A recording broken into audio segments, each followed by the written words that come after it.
আগামী ৩ দিন সারা দেশে অতি ভারী বর্ষণের পূর্বাভাস দিয়েছে আবহাওয়া অফিস। আগামী ৭ দিন সারা দেশে বৃষ্টিপাত অব্যাহত থাকবে বলেও জানানো হয়েছে। একই সাথে পার্বত্য এলাকায় ভূমি ধসের আশঙ্কার কথা জানিয়ে সতর্ক থাকতে বলছে আবহাওয়া অফিস।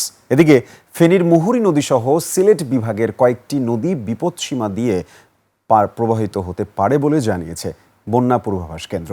মফিউর রহমানের রিপোর্ট। জেনেক্সে শিফট করো, লাইফকে লিফট করো। আষাঢ়ের শুরুতে দেশের পশ্চিমাঞ্চলে সৃষ্ট লঘুচাপ ও সক্রিয় মৌসুমী বায়ুর প্রভাবে দেশের ৮ বিভাগে বৃষ্টিপাত হচ্ছে।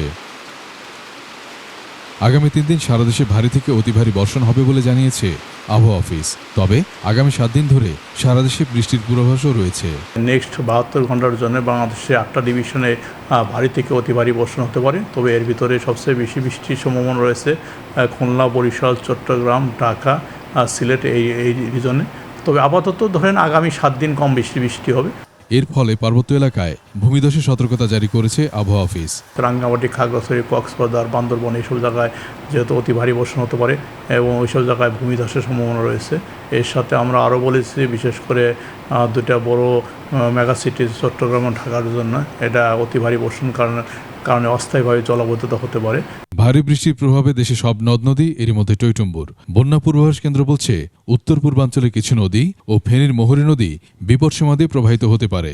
এতে ওইসব এলাকার নিম্নাঞ্চল প্লাবিত হতে পারে। তবে পানি দ্রুত নেমে যাবে বলেও জানানো হয়েছে।